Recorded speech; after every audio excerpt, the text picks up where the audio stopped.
नमस्कार, मैं हूं शिरीष मिश्रा। छत्तीसगढ़ की बात में आप सभी का स्वागत है।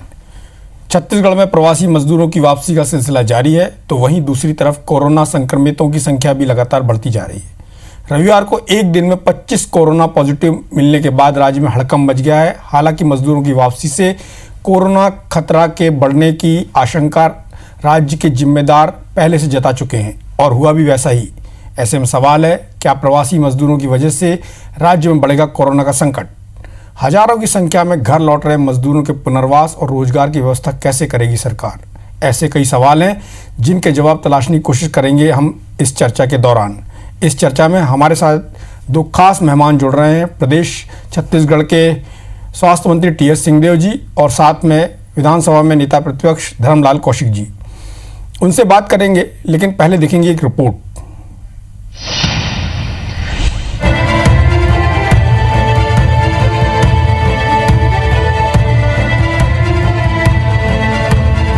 छत्तीसगढ़ में कोरोना कमबैक, घर लौटे कामगार, साथ में लाए कोरोना, मजदूरों की मजबूरी, क्या है सरकार की तैयारी? कोरोना और लॉकडाउन की वजह से मजदूरों की त्रासदी कथा किसी से छिपी नहीं है। रोजगार छिन गया है, खाने के लाले पड़े हैं, यानी कुल मिलाकर मजदूरों का हर कदम दर्द भरा है। यही वजह है कि वो हर हालत में अपने राज्य लौटना चाहते हैं।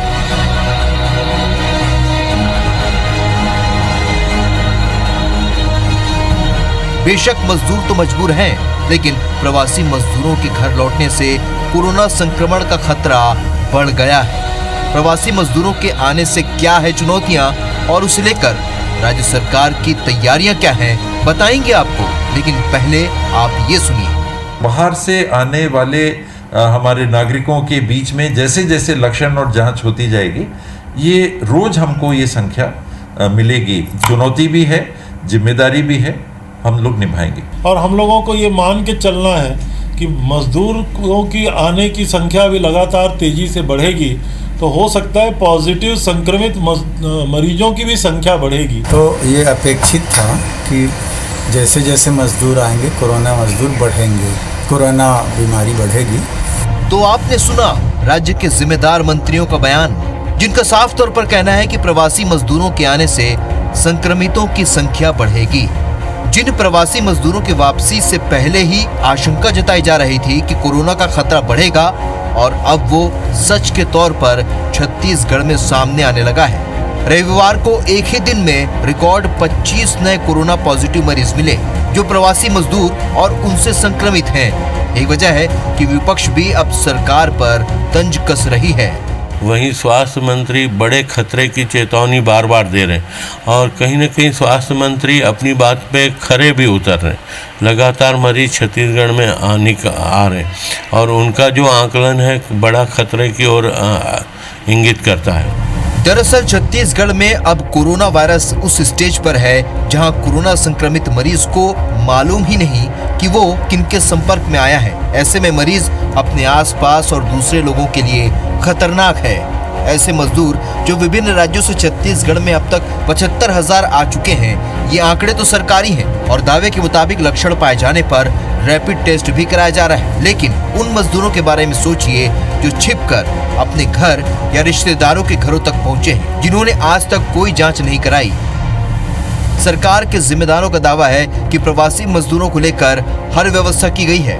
दूसरे राज्यों से आए श्रमिकों के स्वास्थ्य परीक्षण से लेकर रोजगार देने के लिए भी सरकार ने पहल की है। संक्रमण छत्तीसगढ़ में ये कब 100 पर पार कर जाएगा, 200, 300, 400, इसको हम लोग सोच के तैयारी करके हम चल रहे हैं। हजारों में मत जाए, उससे हम लोग बचे रहें, यही उम्मीद रखनी चाहिए, वरना तैयारी हम लोग करके रख रहे हैं। लॉ एंड ऑर्डर की स्थिति बनाए रखना, जो लोग आ रहे हैं उनके लिए माननीय मुख्यमंत्री जी ने जैसा निर्देश दिया है कि जहाँ से भी मजदूर आ रहे हैं उनको लिए गाड़ी में बिठा के उनकी सीमा तक छोड़ना या उनके गांव तक, जिले तक छोड़ना, भोजन पानी की व्यवस्था करना, पुलिस विभाग का अब तक 2 महीने का काम रहा है, वही काम अभी भी है। छत्तीसगढ़ में जितने मजदूर आ रहे हैं, हमारा राज्य पहला राज्य है जहां हम उन लोगों को उनके स्थान तक पहुंचाने के लिए गाड़ियों की व्यवस्था किए हैं, भोजन की व्यवस्था किए हैं, उनके पैरों में जूते चप्पल की व्यवस्था किए हैं, उनके फर्स्ट टेस्टिंग की व्यवस्था किए हैं, उनको मेडिकल सपोर्ट की व्यवस्था किए हैं, उनके लिए क्वारंटाइन की व्यवस्था किए हैं। जाहिर है रोजाना हजारों की संख्या में प्रवासी मजदूर छत्तीसगढ़ पहुंच रहे हैं, लेकिन जांच केवल कोरोना लक्षण पाए जाने वालों का ही किया जा रहा है। सरकार भी मानती है कि सभी मजदूरों की जांच हो सके ये संभव नहीं है। ऐसे में छत्तीसगढ़ लौट रहे मजदूरों के संक्रमित पाए जाने से ये सवाल खड़ा हो गया है कि कोरोना संक्रमण को रोकने अब क्या करेगी सरकार। सौरभ सिंह परिहार, IBC 24 रायपुर।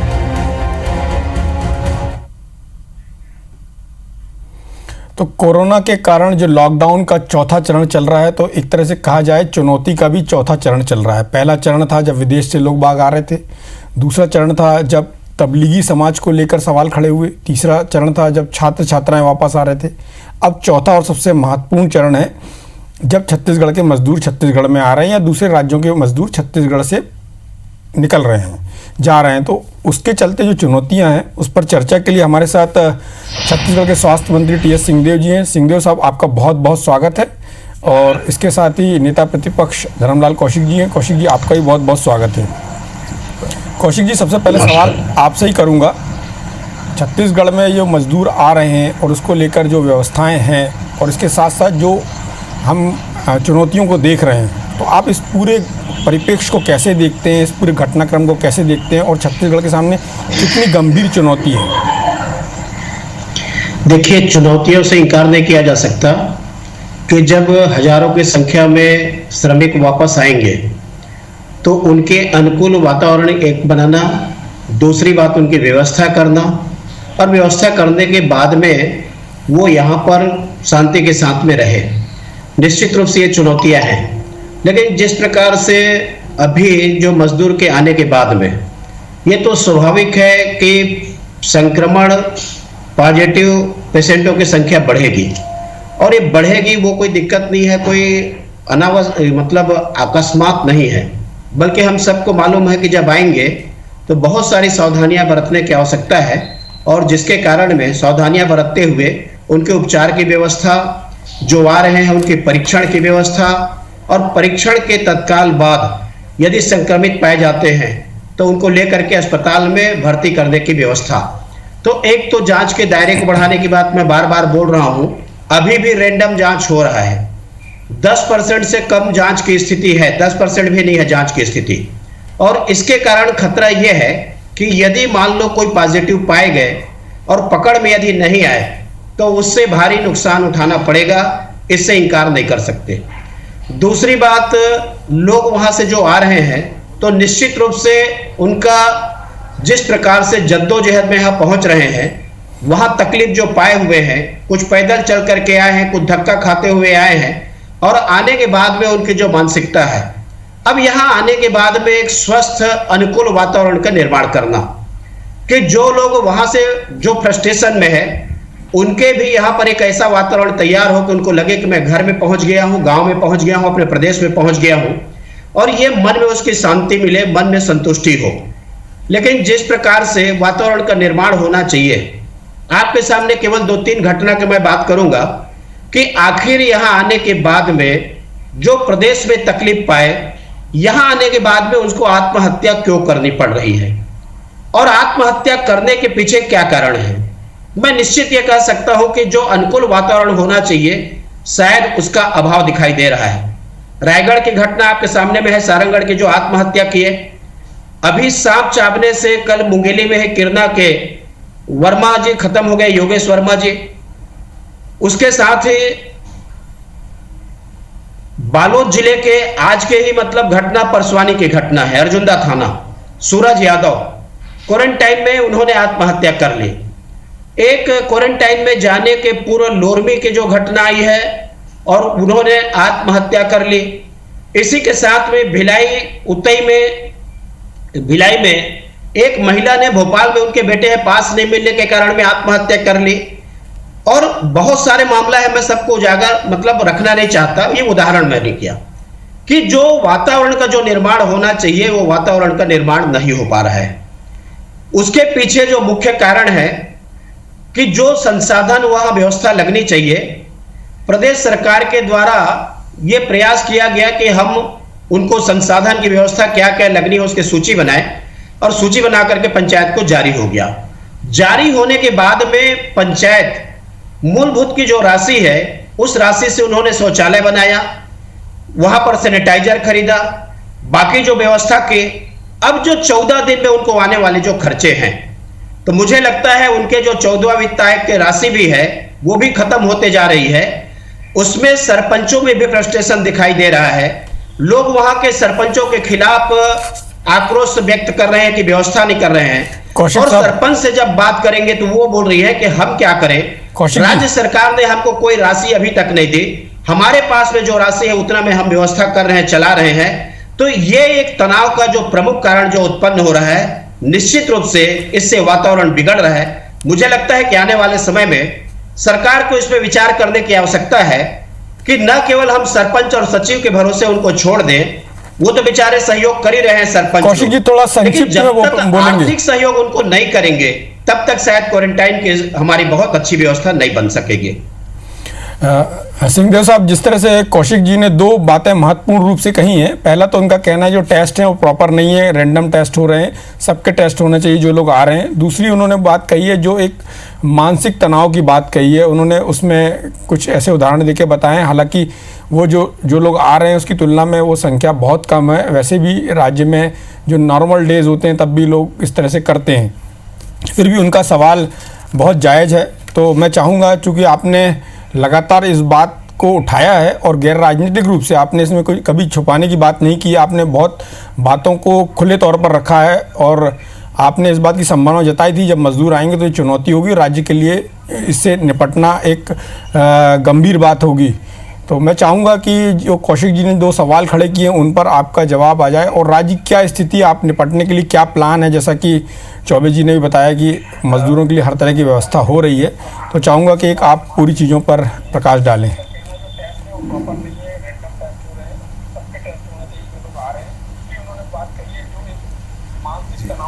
पहले तो आपको भी प्रणाम, कौशिक जी, माननीय कौशिक जी को भी प्रणाम, सभी दर्शकों को भी प्रणाम समर्पित करूंगा। और कौशिक जी की चिंताएं भी और उनके सवाल भी जायज़ भी हैं। इतनी बड़ी संख्या में लोगों का आना, इस भयानक त्रासदी से उनका गुजरना और इसमें मानसिक तनाव जैसी बात, ये बहुत गंभीर परिस्थिति के बीच ऐसी घटनाओं की, दुखद घटनाओं के बारे में हम लोग को जानकारी मिल रही है। और ये एक सच्चाई है जो न किसी से छुपी है, शायद न मैं छुपाना चाहूँगा, कि मनोवैज्ञानिक हमारे पास कितने हैं। प्रदेश में ही अगर हम गिन लेंगे तो मनोवैज्ञानिकों की संख्या हम हाथ की उंगलियों में गिनेंगे तो मुश्किल से मिलती है। सुप्रीम कोर्ट, हाई कोर्ट को भी निर्णय देने पड़े हैं कि आप मानसिक रोग से ग्रसित लोगों के लिए अस्पताल खोलें, और आज भी छत्तीसगढ़ में अगर देखेंगे तो बिलासपुर में खुल पाया है, रायपुर में मेरे ख्याल से कुछ व्यवस्थाएं हैं। तो ये विशेषज्ञ हमारे पास बहुत ही कम संख्या में है, बहुत ही कम गिनती उनकी करेंगे तो है। ये सच्चाई है जिसको स्वीकार करना पड़ेगा। और इतनी बड़ी संख्या तक इतने फैले हुए गांवों में विशेषज्ञों को, मानसिक रोग के विशेषज्ञों को पहुंचा पाना ये असंभव सी बात है। फिर भी जिस वातावरण की बात माननीय धर्मलाल जी ने की है, प्रयास हम लोगों का यही है कि लोगों को ये ना लगे कहीं कमी हो सकती है, इतने बड़े काम में कहीं गलती भी हो सकती है। अमूमन जिला प्रशासन के जितने भी हमारे कलेक्टर साहिबान हैं, उनकी पूरी टीम है, ये पूरी लगन से इसमें काम में लगे हुए हैं, दिन रात उस व्यवस्था को सुदृढ़ और संवेदनशील बनाने में लगे हुए हैं।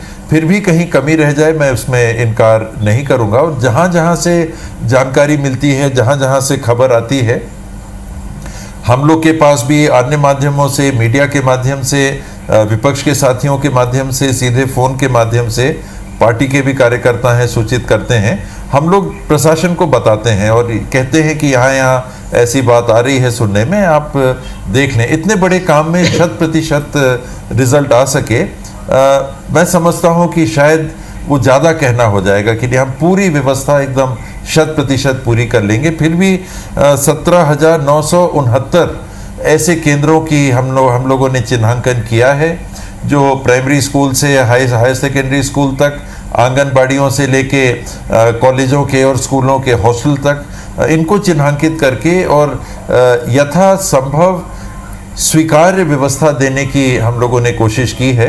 इस दरमियान कुछ दुर्घटनाओं की भी बात आती है। अभी मुंगेली की बात माननीय धर्मलाल जी ने कही, सांप से काटने की बात कही, वो बाहर जाके सोने के कारण हुआ।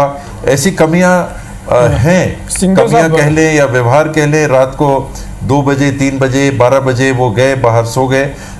पूरा नियंत्रण 100% कर पाना असंभव सा रहता है। फिर भी अच्छी से अच्छी व्यवस्था हो, ये हम लोग प्रयास कर रहे हैं। हमारे साथ धर्मलाल कौशिक जी और टी.एस. सिंहदेव साहब दोनों बने हुए हैं। सिंहदेव साहब, आप जिस बात को बोल रहे थे उसको कंटिन्यू कर सकते हैं।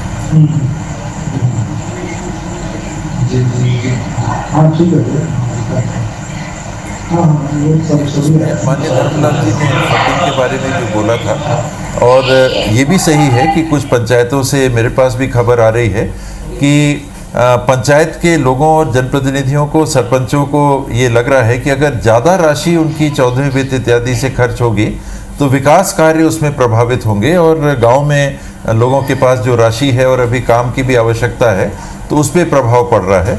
सरकार की ओर से हम लोग प्रयास कर रहे हैं कि SDRF के फंड से भी, अन्य माध्यमों से भी, मुख्यमंत्री राहत कोष से भी और केंद्र सरकार से भी लगातार हम लोग मांग कर रहे हैं कि जो लोग वापस आ रहे हैं इनके लिए भी राशि अगर उपलब्ध करा दी जाती है तो हम लोगों को काम देखने में काफ़ी सहूलियत होगी।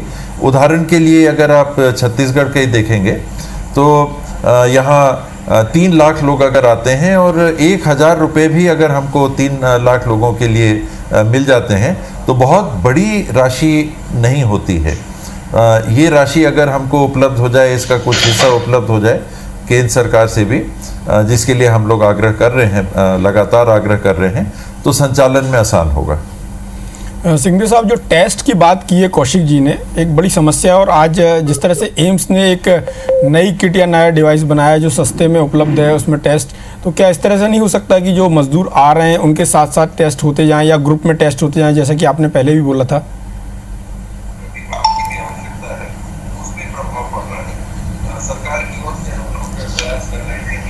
बड़ी संख्या में मेरे ख्याल से संभव नहीं हो पाएगा। उदाहरण के लिए मान लें कि 1 लाख लोग आ चुके हैं छत्तीसगढ़ में।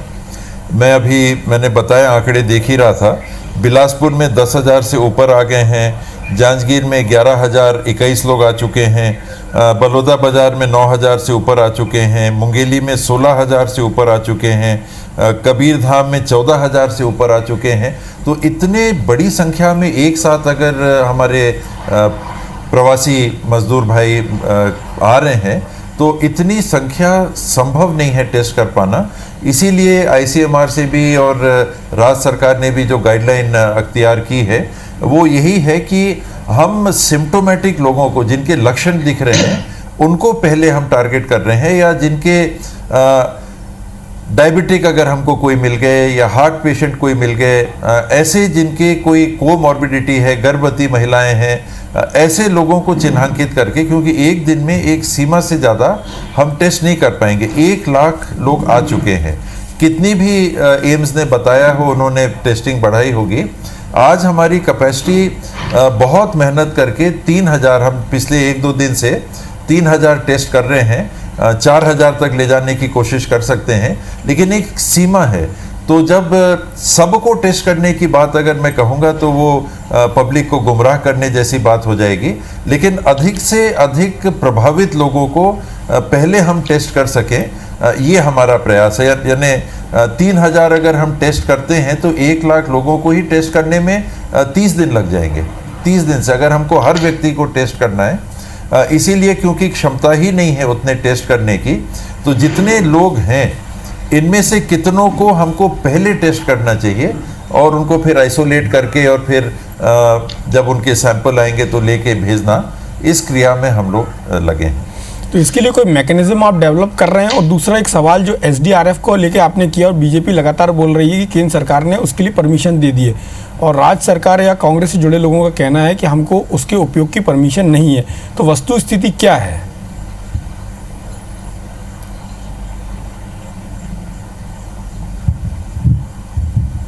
आज ही बात हुई है, आज ही मीटिंग हुई है राज्य स्तर पे और मैंने सुना था कि निर्णय हुआ, अधिकृत रूप से मेरे को नहीं मालूम है, लेकिन मुझे ये जानकारी मिली कि निर्णय हुआ है और सभी कलेक्टर्स को इस बाबत डायरेक्शन भी चले गए। और ये जो मैकेनिज्म की बात मैं कर रहा हूँ कि इसके बीच का कोई रास्ता निकाला जाए, इतने सारे टेस्ट नहीं हो सकते। इसके अलावा आपने बोला जो सिम्टोमेटिक हैं उनको पहले किया जाएगा, तो ऐसे कोई आपने लिस्ट बनाई है या ऐसा कुछ सिस्टम है कि कहीं पर जिला मुख्यालय पर होगा कि उन सेंटर्स पे होगा जहाँ पर ये क्वारंटाइन सेंटर बनाए गए हैं?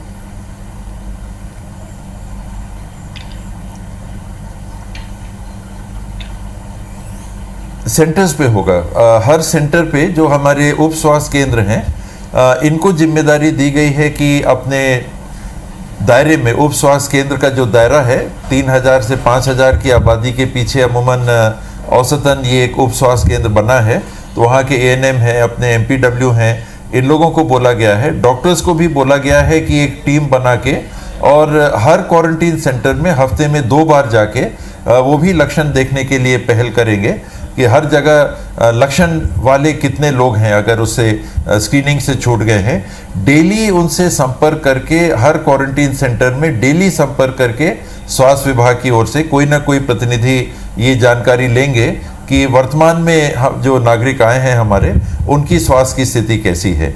ये जब जिम्मेदारी दी गई है, इसमें अगर कोई भी चूक होती है तो ये स्वास्थ्य विभाग की कमी मानी जाएगी। उन लोगों को जिनको ये जिम्मेदारी मिली, अगर डेली जाके आपको पूछना है तो जिस उप स्वास्थ्य केंद्र के साथी को डेली जाना था उनकी जवाबदारी होगी। हम लोग उस हिसाब से व्यवस्था बना रहे हैं। डॉक्टर्स को हर क्वारंटीन सेंटर में हफ्ते में अगर 2 बार जाना है, अगर वो डॉक्टर नहीं पहुंचते हैं तो ये उनकी जवाबदारी है, हम लोग देख रहे हैं। इसके अतिरिक्त पंचायत विभाग और स्वास्थ्य विभाग से हम लोगों ने एक प्रोफार्मा भी बनाया है और उसमें कम से कम 3000 कॉल्स डेली दे के वो 37 से 40 बिंदु हैं, उसकी जानकारी डेली हम लोग क्वारंटीन सेंटर से लेने की व्यवस्था बना रहे हैं। ये कल परसों में मेरे ख्याल से औपचारिक रूप से भी निकल जाएगा। फॉर्मेट हम लोगों ने बना लिया है, आज की बैठक हुई थी, उसको अंतिम रूप दे दिया है। तो डेली फीडबैक हर क्वारंटीन सेंटर की ये उपलब्ध हो जाएगी रायपुर में कि हर क्वारंटीन सेंटर की क्या स्थिति है। समय तो मेरा समाप्त हो रहा है, उसमें रहने वाले कितने हैं, व्यवस्था है कि नहीं, पानी की व्यवस्था है कि नहीं, खाने की व्यवस्था है कि नहीं, कोई आपको पूछने आ रहा है कि नहीं। सिंघदेव साहब, प्रोग्राम का समय तो समाप्त हो रहा है, लेकिन एक सवाल रह गया है जो कौशिक जी ने किया था, जो मानसिक स्वास्थ्य को लेकर उन्होंने बात की थी, तो क्या टेली कॉन्फ्रेंसिंग के माध्यम से ऐसे लोगों को एड्रेस किया जा सकता है या उनके लिए कोई समाधान निकाला जा सकता है?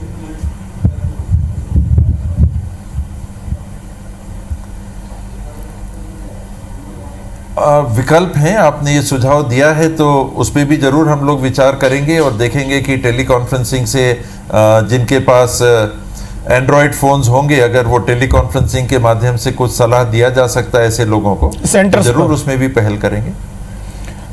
सिंघदेव साहब, आपने चर्चा में भाग लिया, कौशिक साहब आपने चर्चा में भाग लिया, इसके लिए आप दोनों का बहुत बहुत धन्यवाद। राज्य के लिए बहुत ही हितकारी बात की आपने जो चिंता व्यक्त की और साथ में सिंघदेव साहब ने जो उसका समाधान बताया, इसके लिए आपका दोनों का बहुत बहुत धन्यवाद। नमस्कार।